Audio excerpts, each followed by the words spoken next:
ओम शांति। आज प्यारे मीठे भगवान की मीठे मुरली मध्याह्न की डेट है 18 नवंबर 2020। सबसे पहले तो आज बाबा मिलन डे है। भगवान एक साकार तन के द्वारा, दादी जी के तन के द्वारा हमें मिलने आते हैं और ये मुरली सुनाने आते हैं, अव्यक्त मुरली। कितनी बड़ी बात है ना, परमात्मा नीचे आते हैं हम बच्चों से मिलने। मदरों ने तो आज एकदम दिवाली होगी, है ना। तो हम सब घर बैठे भी बाबा का आह्वान करेंगे और अव्यक्त रूप से बाबा से मिलन मनाएंगे। तो चलिए, बाबा ने आज क्या बोला हम सभी सुनते हैं। बाबा ने कहा, अभी तुम सत्य पिता द्वारा सत्य देवता बन रहे हो, इसीलिए सतयुग में सत्संग करने की जरूरत नहीं। सत्य पिता, अच्छा, ईश्वर को सत्य क्यों कहते हैं? सत्य उसे कहते हैं जो कभी मिटता नहीं, जो कभी झूठ नहीं होता, जो कभी खत्म नहीं होता, जो कभी जन्म नहीं लेता, जो कभी मरण नहीं होता जिसका। तो ऐसे सत्य तो एक सदाशिव ही है जिन्होंने शरीर धारण ही नहीं किया। बाकी मनुष्य आत्माओं ने, देवी देवता तो शरीर लिए, शरीर छोड़े। सभी के बारे में, राम जी के बारे में, कृष्ण जी के बारे में, जितने भी धर्म पिता लोग हैं, सबने शरीर छोड़ा है और शरीर लिया है। एक शिव परमात्मा ही है जिनके बारे में किसी को नहीं मालूम कि उन्होंने कब शरीर लिया और कब शरीर छोड़ा, क्योंकि उनका तो कोई शव ही नहीं, इसीलिए तो उन्हें शिव कहते हैं। तो एक सत्य पिता द्वारा ही हम सत्य देवता बन गए, क्योंकि भगवान ही तो किसी को देवता बनाएंगे ना।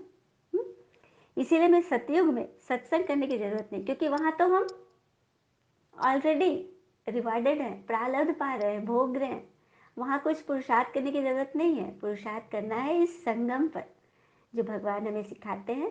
तो हर एक बच्चे को इस पर चलना चाहिए और धारण करें। कई आत्माएं कहती हैं कि बहुत प्रॉब्लम है, अशांति है, मन हलचल में है। तो अब अपनी चेकिंग करें ना कि हम ज्ञान में कितना चल रहे हैं। हम ज्ञान में चल रहे हैं या ज्ञान मुझ में चल रहा है, यह देखना है। हाँ, हमें चाहिए सब कुछ, लेकिन हम ज्ञान को कितना धारण करें, हम खान पान में कितनी शुद्धता रखें, हम अपने विचारों को कितना पवित्र बनाएं, यह चेकिंग करनी है ना। देवता बनना है ना, कोई मासी का घर थोड़ी ना है। इसीलिए जो भी करना है सब संगम पे करना है। सत्युग में तो बस मौज करना है, वहां कोई सत्संग करने की जरूरत नहीं। प्रश्न है, सत्युग में देवताओं से कोई भी विकर्म नहीं हो सकता है, क्यों? उत्तर, क्योंकि उन्हें सत्य पिता का वरदान मिला हुआ है। विकर्म तब होता है जब रावण का श्राप मिलने लगता है। सत्युग त्रेता में है ही सदगति, उस समय दुर्गति का नाम नहीं, विकार ही नहीं जो विकर्म हो। द्वापर कलयुग में सबकी दुर्गति हो जाती है, इसीलिए विकर्म होते हैं। यह भी समझने की बातें हैं। सत्य पिता का वरदान कहाँ मिलता है हमें? अच्छा, रोज मुरली में क्या मिल रहा है सबको? वरदान मिलता है ना। हाँ, तो यहाँ हमें वरदान मिल रहा है भगवान से, और उसका फल हम कहाँ भोगेंगे? सत्युग में। यहाँ हम सूक्ष्म रूप से उसको यूज करेंगे, मतलब हमारा मन खुश हो जाएगा। यहाँ हमें हीरे जवाहर के महल नहीं मिलेंगे, क्योंकि ये कलयुग है। मिलेगा हमें सत्युग में। यहाँ तो हमसे विकर्म ही हो रहे हैं, मतलब विकार युक्त कर्म ही हो रहे हैं। उससे बचाने के लिए बाबा आ रहे हैं। सत्य त्रेता में तो सदगति है ही, वहाँ तो सभी सुख में है, वहाँ तो दुख का नाम और निशान नहीं। तो ये सब समझने की बातें हैं। ओम शांति। मीठे मीठे रूहानी बच्चों प्रति पिता बैठ समझा रहे हैं कि मैं सुप्रीम पिता भी हूँ, सुप्रीम टीचर भी हूँ, सदगुरु भी हूँ। बाबा देखो, एक में तीन तीन पैकेज है। हाँ, मतलब फुल मस्ती, सब कुछ बाबा उसी में, फुल पैकेज। तीन भी चीज है, पिता भी है, टीचर भी है, सदगुरु भी है। तो पिता की ऐसी महिमा बताने से ऑटोमेटिकली सिद्ध हो जाता है कि भगवान ही सबके पिता है। कोई और देवी देवता सभी धर्म के आत्माओं के पिता नहीं हो सकते। ये तो सिद्ध है, तय है ना। तो खुद ही बैठकर टीचर से पढ़ते हैं। गुरु तो वहां होता ही नहीं, क्योंकि वहां सब सदगति में है। सत्य की बात कर रहे बाबा की, वहां कोई टीचर से नहीं पढ़ेगा, वहां सब सदगति में, वहां गुरु आदि की दरकार ही नहीं है। तो आधा कल्प है सदगति, आधा कल्प है दुर्गति। फिर आगे बाबा बोल रहे, तुम ब्राह्मणों की डिनेस्टी नहीं है, यह है ब्राह्मण कुल, सर्वोत्तम ब्राह्मण कुल कहा जाता है। देवी देवताओं का भी कुल है, यह तो समझाना बहुत सहज है। सूक्ष्म वतन में फरिश्ते रहते हैं, वहाँ हड्डी मांस होता नहीं। और बता रहे कि सूक्ष्म वतन के बाबा ने आकर बताया। हम लोगों ने 3 वतन सुने थे, हाँ, स्थूल वतन, मूल वतन, परम धाम और सूक्ष्म वतन के बारे में बाबा ने आकर बताया कि वहाँ फरिश्ते रहते हैं जिनका हाड़ मांस का शरीर नहीं होता, लाइट का शरीर होता है। हाँ, ब्रह्मा सो विष्णु, विष्णु सो ब्रह्मा। विष्णु के नाभि कमल से ब्रह्मा क्यों दिखाया गया है, बाबा ने इसको भी क्लियर किया। हाँ, सूक्ष्म वतन में तो ये बातें होती नहीं। विष्णु के नाभि कमल से ब्रह्मा को दिखाना अर्थात विष्णु जी ही, सत्युग में विष्णु की दृष्टि होती है और फिर 84 जन्मों के बाद वही अभी लास्ट में ब्रह्मा बनते हैं। यही है, विष्णु जी की नाभि से ही ब्रह्मा निकले, यह रहस्य है। अब ब्रह्मा साधारण मनुष्य बहुत जन्मों के अंत में आते हैं। अच्छा, ब्रह्मा जी का मंदिर एक ही है ना पूरे भारत में? एक आधी जगह है, क्यों? और उनको दाढ़ी मूछ दिखाते हैं, सफ़ेद दाढ़ी मूछ, इसका भी रहस्य है ना। हाँ, और सभी देवी देवताओं के चेहरे देखो एकदम युवा व्यवस्था वाले, बिल्कुल कोई दाढ़ी वोड़ी नहीं, मूछ नहीं, लेकिन ब्रह्मा जी को दिखाते हैं। इसका अर्थ है कि ब्रह्मा जी मनुष्य रूप में थे और अधेड़ वर्ष की अवस्था में, मतलब वयस्क अवस्था में उनको ज्ञान का वो हुआ, साक्षात्कार हुआ। तो यही ब्रह्मा बाबा जो वृद्ध अवस्था में थे, तभी परमात्मा ने उनके तन में प्रवेश किया। तो वही है इसका रहस्य। बाबा बोल रहे अच्छी रीति सबको समझाना है। फिर आगे बोल रहे बाबा, सत्संग यहाँ भक्ति मार्ग में तुम करते रहते हो, समझते हैं सब ईश्वर के रूप है। हाँ, मतलब जो गुरु गोसाई को हम सत्संग करते हैं, समझ लेते हैं कि उन्हीं में ही भगवान है। कलयुग और सतयुग दोनों को जानते ही नहीं, मतलब कलयुग क्या है और सतयुग क्या है पता ही नहीं, स्वर्ग नरक कुछ नहीं पता। तो बाबा कहते हैं कि मैं भी बैठ कर तुम्हें कर्म अकर्म विकर्म का राज समझाता हूँ। कर्म तो मनुष्य करते ही हैं, फिर कोई कर्म अकर्म होते, कोई विकर्म होते। अकर्म अर्थात जिस कर्म का कोई हिसाब किताब नहीं बना वो अकर्म हो गया, और विकर्म जिस कर्म से हमारे विकर्म जमा हुए। फिर आगे बाबा समझा रहे, बहुत धर्म है, देवी देवता धर्म प्राय लोप है। मतलब अभी तो अनेकानेक धर्म है, लेकिन देवी देवता धर्म सनातन धर्म है? बिल्कुल नहीं, वो तो लोप हो गया। इसी से तो सभी धर्म भ्रष्ट कर्म भ्रष्ट होने के कारण सब कुछ उल्टा पुल्टा करते हो। हर एक को अपने धर्म में ही जाना है। बाबा ने बता दिया, सभी अपने अपने धर्म में जाएंगे। जैसे कोई गीता सुनाते हैं, मनुष्य बैठकर सुनते हैं, कोई तो गीता के श्लोक एकदम कंठी कर लेता, बाकी तो इनका अर्थ हर एक अपना अपना बैठ निकालते। सच बात है, गीता हाँ कितनी मतलब महान है, सर्व शास्त्रों की जननी है, लेकिन इसको जितनी आत्माओं ने पढ़ा, मनुष्यों ने, सब ने अपने अपने हिसाब से इसका वर्णन किया। हाँ, अपने हिसाब, जिनको जो पॉइंट अच्छा लगा उन्होंने उसके बारे में बताई। अब जैसे गांधी जी को अहिंसा पसंद आया, गीता से ही उन्होंने लिया, तो अहिंसा के मार्ग में चले, अहिंसा को ऊपर रखा। शंकराचार्य को सन्यास पसंद हुआ, उन्होंने सन्यास धर्म को निकाला। और इसी तरह से जिस जिसको जो चीज़ उसमें अच्छा लगा उन्होंने उसको आगे बढ़ाया। तो ये बात है।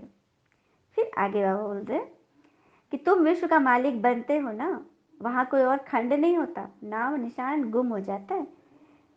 मतलब बाबा कह रहे कि वहाँ कोई और खंड नहीं, एक ही खंड है, एक ही खंड। हाँ, स्वर्ग, वहाँ कोई और खंड नहीं है, मतलब दूसरे लोग वहाँ हो ही नहीं सकते, सभी एक मन एक बुद्धि के, तभी तो एकता है ना। फिर बाबा समझा रहे कि मैं तुम्हारा पिता भी हूँ, ज्ञान का सागर हूँ। हाँ, यह तो बहुत ऊंच से ऊंच ज्ञान है जो मैं तुम्हें बताता हूँ, ब्रह्मा द्वारा एडॉप्ट करता हूँ। पहले पहले होते हैं ब्रह्मा कुमार कुमारियाँ, कोई भी ऐतराज उठाते हैं तो उनको बोलो या प्रजापिता इनमें प्रवेश करते हैं। मतलब कोई अगर तुमसे पूछे कि तुम कैसे कह सकते हो कि संसार में ही भगवान आते हैं, तो उनको समझाओ। हाँ, जो इस धर्म के होंगे वो अच्छी रीति समझेंगे। फिर आगे बोल रहे बाबा, भाषण करना होता है टॉपिक्स पर। यह टॉपिक कोई कम है क्या? बाबा कह रहे हैं कि परमात्मा आ चुके हैं, सतयुग धर्म स्थापन के लिए ज्ञान सुना रहे हैं, तो ये टॉपिक क्या कम है? हाँ, इस पर तो तुम कितना भाषण दे सकते हो, कितना कुछ सुना सकते हो, मतलब इसके लिए पॉइंट्स की कमी नहीं है। बाकी सभी तो शिव और शंकर को एक कर देते हैं।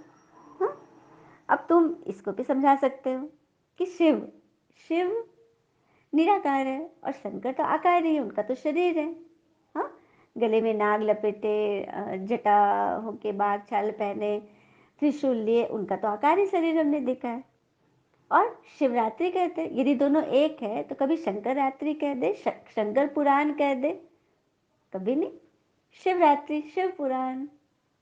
और ओम नमः शिवाय मंत्र महामंत्र, ओम नमः शंकराय किसी ने बोला?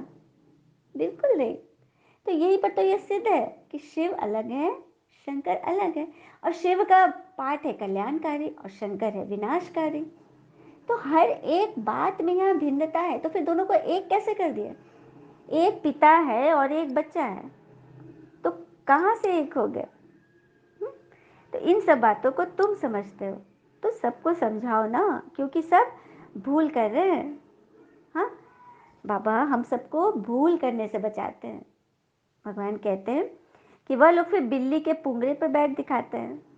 ये सब है दंत कथाएं, मतलब जो हम लोग अवतार मान लेते हैं ना, भगवान ने इतने सारे अवतार लिए, कच्छप अवतार, वामन अवतार, हाँ, कच्छप, कितने सारे अवतार हैं। तो ये सब कुछ जिसने जिसकी जिस वक्त मदद की, उसमें समझ ले कि इसमें भगवान है। ये रहस्य है। फिर आगे बोल रहे मुख्य बात है पिता का परिचय देने की, तो अब कैसे तुम्हें देना है इसकी युक्ति तुम समझो। बाकी मुफ्त में संशय उठाना नहीं है। हाँ, ऐसे नहीं कि शास्त्र में तो ऐसे कहते हैं वैसे कहते हैं। हाँ, और कहते भी हैं ना कि जब एक कथा है बहुत अच्छी, शास्त्रों की कथा है कि किस तरह से, मतलब हम जो कर्म करते हैं कैसे वो हमारा पीछा करती है और उससे हम बच नहीं सकते। राजा यदु की कहानी है। राजा यदु एक बार अपने अस्तबल में गए सुबह सवेरे, बहुत अच्छा मूड था, अस्तबल में गए, फिर घोड़ों को वो सहला रहे थे, देख रहे थे, को प्यार दुलार कर रहे थे, तो मूड एकदम बढ़िया था। अचानक एक संत वहाँ आ गए और उन्होंने अपने हाथ फैला दिए भिक्षा मांगने के लिए। राजा का मूड एकदम से खराब हो गया कि सुबह सुबह वो ऐसे खाली हाथ अस्तबल में आ गए और ये संत आ गए भिक्षा मांगने। तो उन्होंने आओ देखा ना ताओ, वहीं पर घोड़े की पड़ी लीद थी, उसको उठाकर उनके हाथ पर रख दिया। साधु ने इनको देखा, मुस्कुराया और चलते बने। फिर राजा तो अपना भूल गए होंगे कि उन्होंने क्या किया, अपना कामकाज में लग गए। काफी दिन बीत गए। एक दिन राजा शिकार खेलते हुए जंगल की ओर गए, अपने सैनिक लोग भी गए थे, लेकिन राजा बहुत आगे बढ़ गया और सैनिकों से बिछड़ गया। एकदम दूर एकांत में एकदम भटक गए राजा, अब उनको रास्ता नहीं दिख रहा है। अचानक कहीं उन्हें एक लाइट दिखाई दिया, जहां गए तो वहां एक झोपड़ी थी।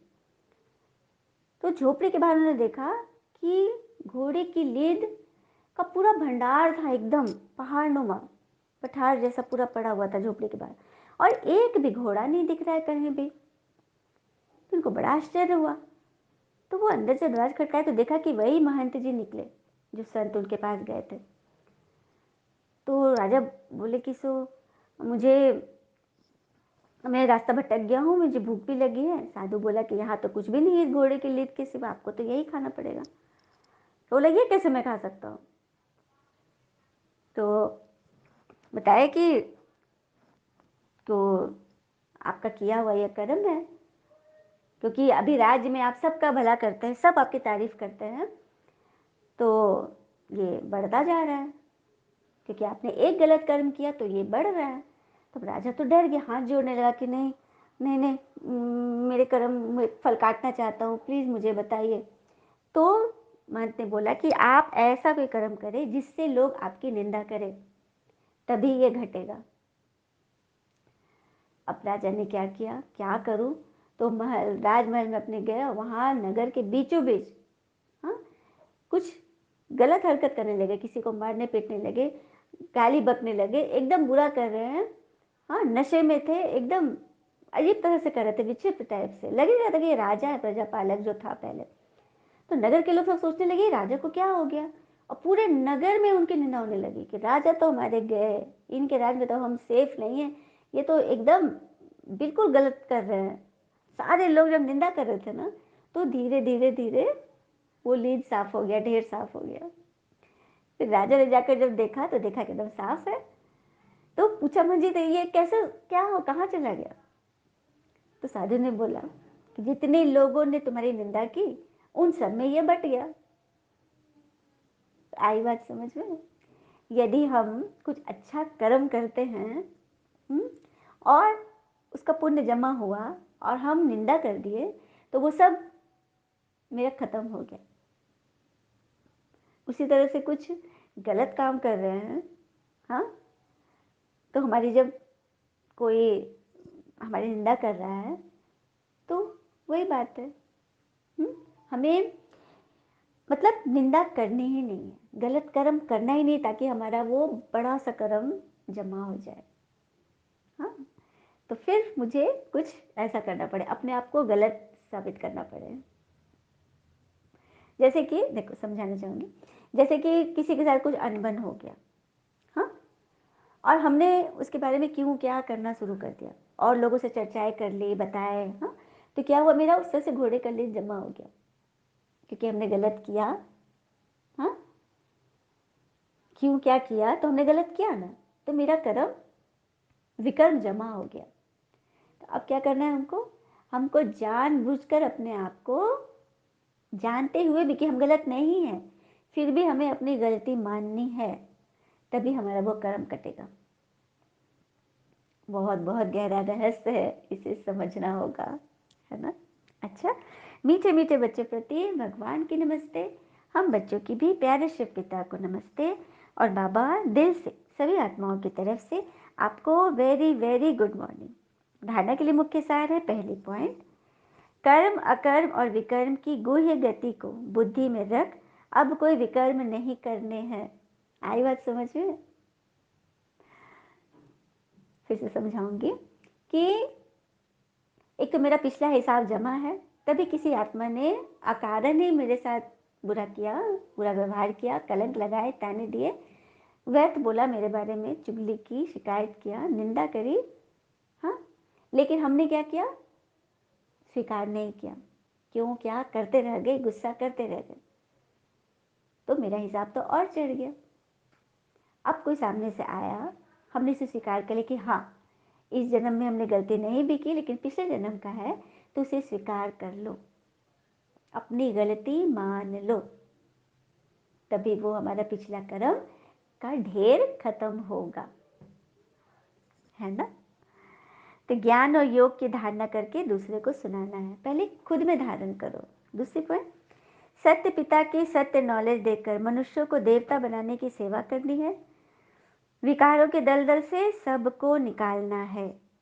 बाबा ने मीठे बच्चे में ही कहा कि सत्य पिता का संग करो और सबको यह रास्ता बताओ, सबको विकारों के दलदल से बचाओ, क्योंकि सबको पता ही नहीं कि विकार है, माया से तो सबकी दोस्ती है। चलिए हम सभी बाबा से वरदान लेते हैं। अपनी पावरफुल स्थिति द्वारा मनसा सेवा का सर्टिफिकेट प्राप्त करने वाले स्व अभ्यासी भव। अपनी पावरफुल स्थिति द्वारा मनसा सेवा का सर्टिफिकेट प्राप्त करने वाले स्व अभ्यासी भव। डिटेल है, विश्व को लाइट और माइट का वरदान देने के लिए अमृत वेले याद के स्व अभ्यास द्वारा पावरफुल वायुमंडल बनाओ, तब मनसा सेवा का सर्टिफिकेट प्राप्त होगा।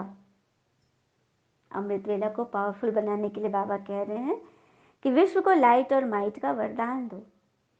फरिश्ता रूप में बाबा से शक्ति की किरणें स्वयं में समेटकर पूरे विश्व को दान देना है, तभी हमें सर्टिफिकेट मिलेगा भगवान से। लास्ट समय में मनसा द्वारा ही नज़र से निहाल करने की, अपनी वृत्ति द्वारा उनकी वृत्तियों को बदलने की सेवा करनी है, अपनी श्रेष्ठ स्मृति से सबको समर्थ बनाना है। जब ऐसा लाइट माइट देने का अभ्यास होगा, तब निर्विघ्न वायुमंडल बनेगा और यह किला मजबूत होगा। तो अपनी श्रेष्ठ वृत्ति, श्रेष्ठ कृति, श्रेष्ठ स्मृति से सबको समर्थ बनाना ही है। स्लोगन, समझदार वह है जो मनसा वाचा कर्मणा तीनों सेवाएं साथ साथ करते हैं। अब जैसे मनसा हो गया इंजन, वाचा हो गया उसके डिब्बे, और कर्मणा पीछे गार्ड वाली बोगी। ठीक है, तो ये तीनों चीज साथ साथ चलेंगे तभी तो ट्रेन सही रीति से चलेगी पटरी पर। तो इंजन बिल्कुल सही होना है तो डब्बे और कर्म भी सही हो जाएगा। समझदार बनना है ना, तो तीनों सेवाएं साथ साथ करो, मन वचन कर्म तीनों एक ट्रैक पे हो। अच्छा, ओम शांति। शुक्र मीठे बाबा, वो बाबा के प्यारे प्यारे बच्चे। Thank you Baba, welcome Baba. ओम शांति। All is well always.